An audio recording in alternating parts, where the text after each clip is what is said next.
ভালো আছেন। গতকাল থেকে হোয়াটসঅ্যাপ, ফেসবুক, মেসেঞ্জারে একটাই প্রশ্ন যে আসমা বিবি কেন চলে গেল, কি কারণে চলে গেল, বা বিভিন্ন রকম এরকম প্রশ্ন একের পর এক আসতেই চলেছে। প্রথমতেই বলি, আমরা পশ্চিমবঙ্গে বাস করছি বা ভারতবর্ষে বাস করছি। আমরা দেখেছি বিভিন্ন সময় বিভিন্ন রাজনৈতিক নেতারা, বড় বড় দল, সে বড় বড় দলের নেতারা কিন্তু তারা ভোটের পর এদিক এদিক এদিক ওদিক হয়েছে, কিন্তু আমাদের বিষয়টা কিন্তু একেবারে আলাদা। আমরা বলি, যদি আসমা বিবি যখন 2021-এ আমাদের দল তৈরি হয় তখন কিন্তু আমাদের দলের সঙ্গে ছিলেন না।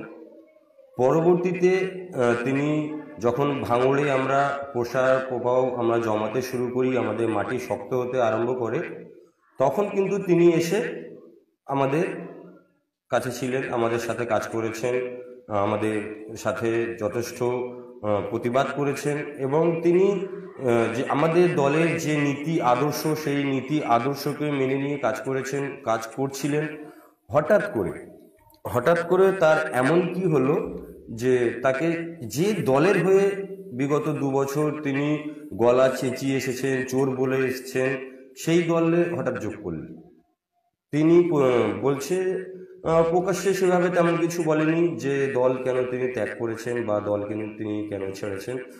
কিছু স্বাভাবিক অল্প কিছু যিনি টাচ করেছেন, যে সেভাবে নাকি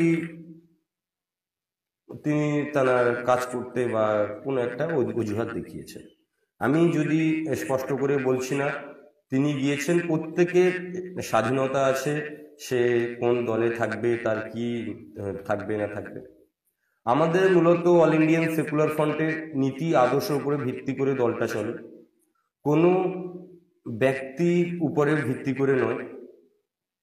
আমাদের নীতি আদর্শ সাথে হয়তো আসমা দিদির হয়তো তিনি খাপ খাইয়ে উঠতে পারেননি।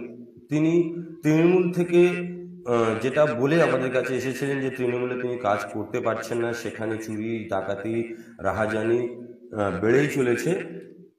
সেই কারণে তিনি কিন্তু আইএসএফ জয়েন করবে বলে এসেছিলেন, এবং আমাদের সেই কথা মতো তিনি জয়েন করলেন।